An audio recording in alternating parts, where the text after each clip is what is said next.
Agaseke k'amakuru mu karere gapfunduriye muri Kongo Kinshasa. Umutwe w'inyeshyamba w'Imventura urwanya ubutegetsi bwa Kongo Kinshasa wavuze ko utazasubira mu biganiro by'amahoro by'Idoha muri Katari keretse amahame yo kurwanya intambara yubahirijwe byuzuye. Igisirikare cya Kongo kivuga ko ibyo bidahwitse. Mu itangazo yasohoye ku cyumweru, leta ya Kongo yashimangiye ko iki ibiganiro byubaka bijyanye n'itangazo ry'amahame yashyizweho umukono Idoha mu kwezi gushize agamije kurwanya intambara yongeye kubura mu mpera za 2021 mu burasirazuba bwa Kongo Kinshasa hakungahaye ku mabuye y'agaciro. Yongeye gukomeye kuyubahirizwa ry'ubusugire bw'igihugu no kutavogerwa ubutaka bwayo nk'uko bikuye mu itegeko nshinga n'ubwo rumuri arambye no kuruhura umubabaro abaturage ba Kongo by'umwihariko mu burasirazuba. Mbere byari biteze ko impande zombi zigira ku masezerano y'amahoro bitarenze tariki ya 17 z'ukwezi kwa munani nk'uko inyandiko y'uwo muhame bivuga. Ariko umuvugizi w'Imventura Lawrence Kanyuka yabwiye BBC gahuza umuryango mu kiganiro kuri telefone mu gitondo cyo kuwa mbere ko intumwa z'uyu mutwe zitari muri Katari ati ntiturido ariko turashaka ko amahame ashyirwa mu bikorwa mu buryo bwuzuye. Yashinje uruhande rwa leta kutubahiriza ingingo zirimo y'agahenge gahoraho yakubiye muri ayo mahame rugakomeza kugaba ibitero kuri Imventura. Ati Kinshasa ntishaka amahoro. Yongeyeho ko Imventura yohereje ibyisabwa kubaka icyizere hagati y'impande zombi.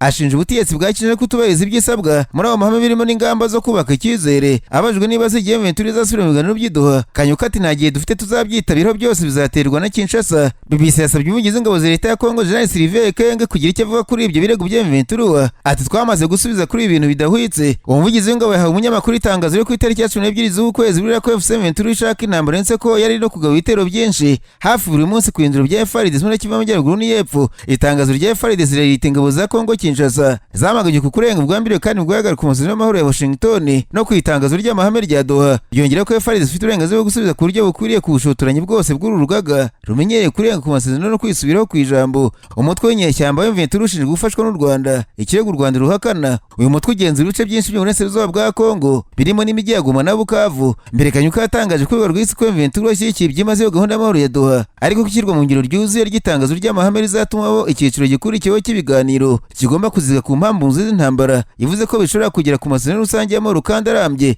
Hagati aho ku cyumweru nta no ku by'Abafaransa FP byasubiyemo amagambo y'umutegetsi wo muri Katari bitatangaje izina, avuga ko Katari yahaye Kinshasa na Imventura umushinga w'amasezerano y'amahoro mbere yo kubiganira bisubukurwa mu minsi iri imbere. Ku itariki ya 19 Nyakanga ku buhuza bwa Katari, impande zombi zashyize umukono ku mahame yo kurangiza intambara. Muri abo mahame akubiye mu ngingo nkuru zirindwi, impande zombi mu byo ziyemeje harimo gahenge gahoraho, hirindwa ibitero byo mu kirere, ku butaka cyangwa mu mazi cyangwa ikindi gikorwa cyose cyo kudurumbanya no kureka itangazo ry'icenyizamatwara ry'urwango cyangwa se rikangurira gukora urugomo. Impande zombi zaremeye ko isubizwaho ryuzuye ry'ubutegetsi bwa leta ku butaka bwose bw'igihugu ari inkingi y'ibanze y'amasezerano y'amahoro. Gusa nyuma y'isinywa ry'ayo mahame mu kwezi gushize hagaragaye kutavuga hagati ya Kinshasa na Imventura ku bijyanye no kuva mu burasirazuba bwa Kongo. Iki gihe umuvugizi wa leta ya Kongo Patrick Muyaya yavuze ko ayo mahame y'Idoha azirikana imirongo itukura ntarengwa Kinshasa yakomeje gushimangira, harimo nko kuva kutaganirwa ko Imventura mu nce yafashe. Ariko umukuru wa FC Imventura Bertrand Bisimwa yavuze ko aya mahame yateganya harimo gusubiza ubutegetsi bwa leta ku butaka bwose bw'igihugu, ko bitavuze kuvana ingabo ahubwo bivuze uburyo bwo guha ubushobozi leta igashobora kuzuza inshingano zayo.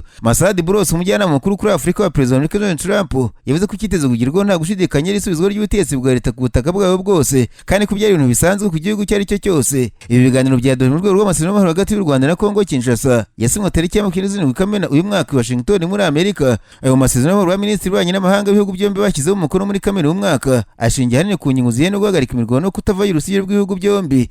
Guhagarika no kuvuga kuvana mu bikorwa ingingo ureba u Rwanda no kurandura umutwe FDL urwanya ubutegetsi bw'u Rwanda ukorera muri Kongo Kinshasa. Muri ayo masezerano u Rwanda na Kongo byanemeje gushyigikira ibiganiro bikomeje hagati y'ubutegetsi bwa Kinshasa n'umutwe wa Imventura na leta ya Katari, hamwe n'ibikorwa byo kwambura intwaro no gusubiza mu buzima busanzwe imitwe yitwaje intwaro itari iya leta. Hagati aho leta ya Kongo yikomye bikomeye ubutegetsi bwa Kenya bwohereje uhagarariye inyungu zabwo mu mujyi wa Goma ugenzurwa n'inyeshyamba za Imventura. Ibiro bya perezida wa Kenya byatangaje ko umukuru w'igihugu yashyizeho ambasaderi n'uhagarariye inyungu z'iki gihugu mu bindi bihugu. Mu bashyizweho harimo na Judy Kiari Nkumiri nk'uhagarariye inyungu za Kenya mu bice bya Goma bigenzurwa na FC Imventura. Mu itangazo ryasohotse ku wa gatandatu, ubutegetsi bwa Tshisekedi bwavuze ko byakozwe ari ubushotoranyi kuko bitahawe uburenganzira na Minisitiri w'Ububanyi n'Amahanga ya Kinshasa. Ubutegetsi bwa Kongo bufata Imventura nk'umutwe w'iterabwoba wateye iki gihugu ugafata ibice byacyo. Kongo Kinshasa yagaragaje ko hakurikijwe amategeko mpuzamahanga n'amasezerano ya Vienne yo muri 1963 y'urwo nk'iryo risaba kubanza kwemerwa n'ubutegetsi bwayo. Yavuze ko umujyi wa Goma, umurwa mukuru wa Kivu y'Amajyaruguru, kiri mu maboko y'umutwe wa FC Imventura, inashimangira ko ufashwa n'u Rwanda. Kinshasa yavuze ko ibyo Kenya yakoze bidakwiriye na gato kandi mu bukira wihagarira igoma ntawe bitaniye n'ubugambanyi. Kongo hasabye abaturage bayo gutuza no kurinda ibihuha bikomeje gukwira ku mbuga nkoranyambaga by'uko ibice byigaruriwe na M23 bigiye kuba igihugu cya Kivu. Yahamagaje kandi ambasaderi wayo muri Kenya kandi tumiza ushinzwe ibikorwa by'ububanyi n'amahanga muri Kenya Kinshasa kugira ngo azatanga ibisobanuro. Hamaze igihe havuga ko mu burasirazuba bwa Kongo ari gukorwa icyo bise balkanization kigamije gucamo igihugu hagashingwa Repubulika ya Kivu.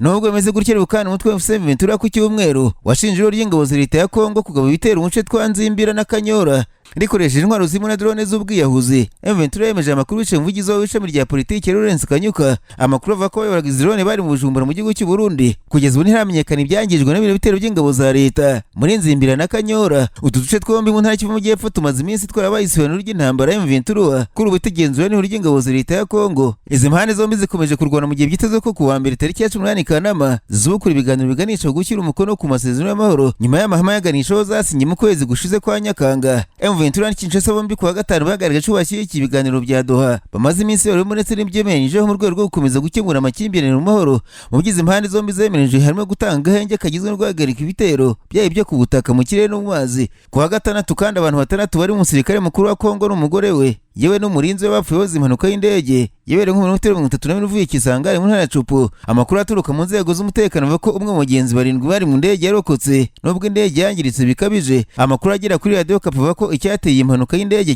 kitaramenyekana. Mu kwakira ko umwaka ushize abandi basirikare babiri ba FARDC barapfuye undi ararokoka mu mpanuka yakajugujugu ya gisirikare ku kigo cy'indege cya Ndoro i Kinshasa.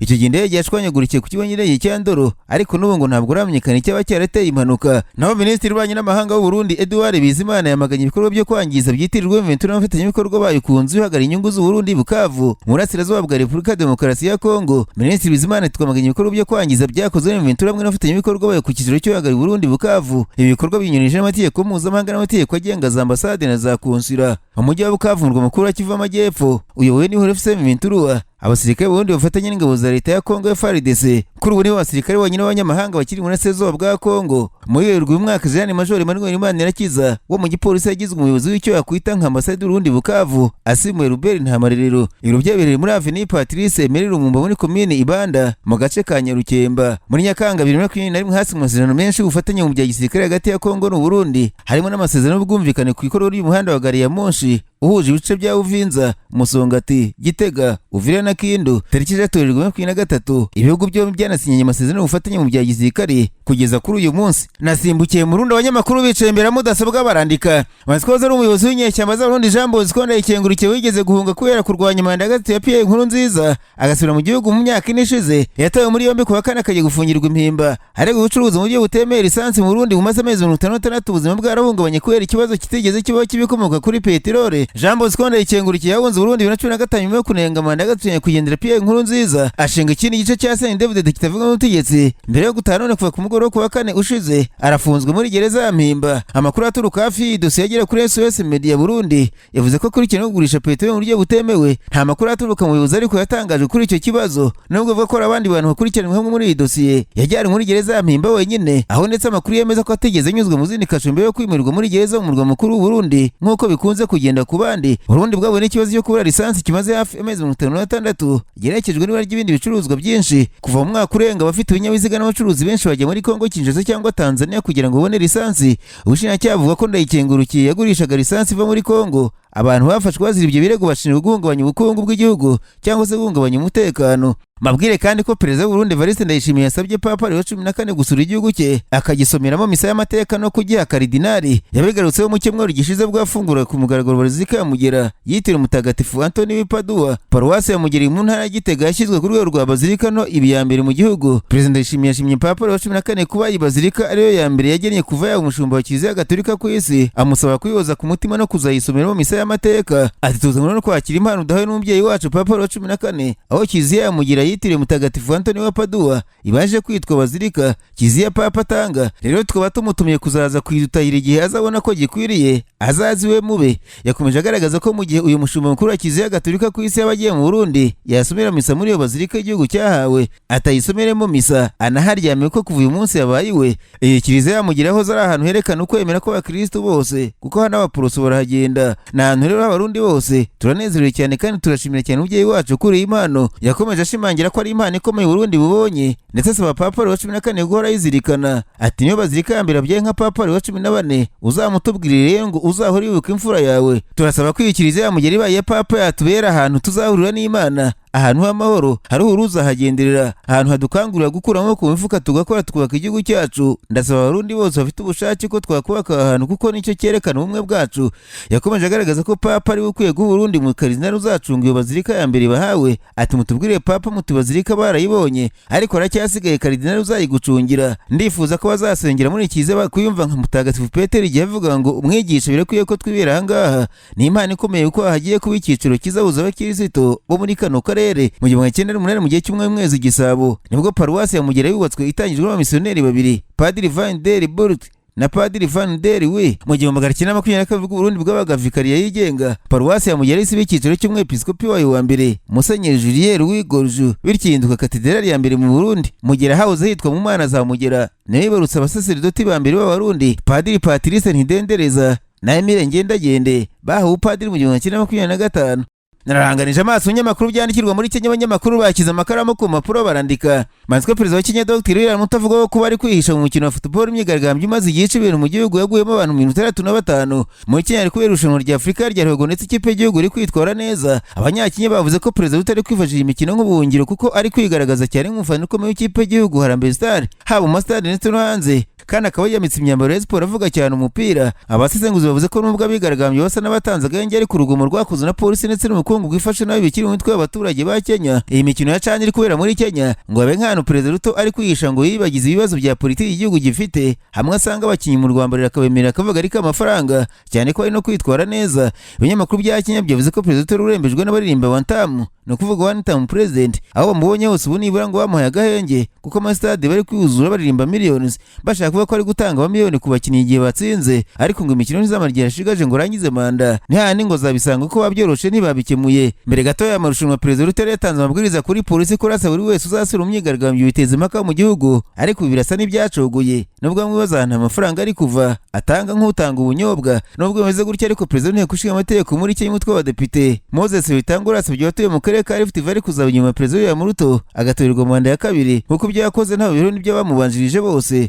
Uyu mugabo yasabye abaturage kutumva abantu barwanya Ruto avuga ko ari abantu bashaka inyungu zabo bwite badashaka kugaruka ku butegetsi ngo bakomereze aho yarageze. Agaseke k'amakuru mu karere gapfunikire muri Uganda. Abanyamakuru bakojeje ba muri no barandika banditswe bazenguza ba politiki ya Uganda bavuze ko komisiyo y'amatora y'iki gihugu yaterewe icyizere ku buryo urubyiruko rutanayoboye isibo urwagurutse niyo nka rushaka guhatana na perezida Museveni umutora perezida mu mwaka utaha mu kwezi kwa mbere. Abarebera ntahirengeye bavuze ko kuba urubyiruko ari rwo rwinshi mu bashaka kuba bakandida perezida bidasobanuye ko bashaka gutsinda, ahubwo bashaka kujijisha ngo cyago niba atari yasibo burizwemo. Abavuga ibi babishingira bugaragaza ko umuntu utarayoboye ahantu hamwe niba ashaka impinduka mu gihugu yakabahera kwiyamaza ku myanya yo hasi yumvikana nko mu turere cyangwa se mu nteko ishinga amategeko, aho kuba ko ashaka kubanza kuba perezida w'igihugu. Abo basesenguzi bavuze ko urubyiruko kuba rushaka kuza muri politiki kandi ruzi neza ko bitashoboka, bamwe bari kwishyira ku isoko ku buryo igihe hazaba habaye impinduka mu butegetsi wenda hari abazabatekerezaho nk'abashaka ko mu gihugu haza impinduka. Ibinyamakuru byavuze ko barabona ko ibi ngibi ari ikimenyetso cy'uko igihugu kirwaye. Buri wese yabaye muganga ashaka kuzana umuti kabone nubwo nawe abizi neza ko atari muganga, nubwo bizwi neza ko impinduka mu mitegekere ya Uganda itazazanwa no gutera igikumwe muri wino ugashyira ku rupapuro rw'itora. Nawe ubuyobozi bw'ishuri rya Ntare riherereye mu mujyi wa Mbarara muri Uganda bwafashe icyemezo cyo kwirukana by'agateganyo abanyeshuri 540 b'abahungu bigaragambije bicisha inzara. Abanyeshuri birukanwe no mu mwaka wa gatatu bafashe icyemezo cyo kwanga ibiryo nk'uburyo bwo kwigaragambya kubera mugenzi wabo wirukanwe azira imyitwarire mibi mu kizamini. Umuyobozi mukuru w'ishuri rya Ntare School Sero Rwamporo yavuze ko kuwa kabiri birukanye umunyeshuri w'umuhungu wakopeye mu kizamini, bagenzi bo mu gatatu bakavuga ko bakeneye ubutabera. Ati n'abahamagaye bose bambwira impamvu uwo muhungu yirukanwe. Abanyeshuri bavuga ko kwirukanwa kwa mugenzi wabo ntaho guhuriye no gukopera ibizamini, ko bwazize ko ari umwe mu barwanyaga yivuye inyuma ibijyanye no kuryama no kubahuje ibitsina kweze mu icyo kigo. Umwe mu banyeshuri yavuze ko mugenzi wabo yakoze iperereza ku mugoroba ku cyumweru ubwo bamwe mu banyeshuri bakekwaho kuryama no kubahuje ibitsina barusimbukaga. Yavuze ko ngo abanyeshuri baryamaga no kubahuje ibitsina bahise bajya kurega mugenzi wabo arirukanwa. Nyuma yo kwirukanwa kwa mugenzi wabo, abanyeshuri 540 batangiye imyigaragambyo yo kwanga ibiryo. Mu ntangiriro z'icyumweru gishize nibwo abanyeshuri ba Ntare School bagerageje kwica bagenzi babo bane babashinja kuryama no kubahuje ibitsina no kwamamaza iyo migirire muri iryo shuri. Ubwo imyigaragambyo yo kurwanya abanyeshuri yatangiraga mu kirere rwo itariki 10 Kanama, babiri muri bo batawe n'abayobozi b'ishuri, abandi bahungira hanze y'ishuri mu rwego rwo gukiza amagara. Abanyeshuri barakajwe n'uko ubuyobozi bwatabaye bashakaga kwica, badukira inyubako zikoramo abayobozi b'ishuri, bamenagura ibirahure byazo z'amazu ndetse n'iz'aho barara bakoresheje amabuye n'inkoni. Mu gusoza bambwire ko Perezida wa Amerika Donald Trump yavuze ko Perezida wa Ukraine ashobora kurangiza intambara niba bishaka, ariko ko nta kujya muri OTAN kwa Ukraine kuzabaho nka kimwe mu bigize amasezerano y'amahoro. Trump yavuze mu gihe habura amasaha make ngo yakire Perezida wa Ukraine Volodymyr Zelensky mu biro bya Perezida wa Amerika White House. Trump yanavuze ko nta gusubirana umwigimbakirwa wa Crimea wo mu majyepfo ya Ukraine kuzabaho. Urusiya bwayometseho mu buryo bunyuranyije n'amategeko 2014, imyaka 8 mbere y'uko bugaba igitero kisesuye kuri Ukraine. Ayo magambo ya Trump akurikiye inama yagiranye na Perezida w'Uburusiya Vladimir Putin mu cyumweru gishize muri Leta ya Alaska muri Amerika, yavuyemo ko Perezida wa Amerika yaretse ubusabe bw'agahenge ahubwo agasaba ko habaho amasezerano y'amahoro ahoraho. Nyuma y'uko ageze muri Amerika mu ijoro ryo ku cyumweru, Zelensky yashimangiye ubusabe bwe ku nshuti za Ukraine bwo kwizeza umutekano bya nyabyo. Ku cyumweru intumwa ya Amerika yavuze ko Putin yemeye ko hashobora kubaho amasezerano y'umutekano ameze nka OTAN, ni ukuvuga umuryango wo gutabarana w'Uburayi na Amerika kuri Ukraine. Perezida w'Urusiya yakomeje kwanga igitekerezo cy'uko Ukraine yinjira muri OTAN. Ku cyumweru Trump yatangaje kuri urubuga rwe rwa Truth Social ati Perezida Zelensky wa Ukraine ashobora kurangiza intambara y'Uburusiya nk'aka kanya niba bishaka cyangwa se ashobora gukomeza kurwana. Trump yongeye ati mwibuke uko byatangiye, nta gusubirana Crimea yatanzwe na Obama mu myaka 12 ishize,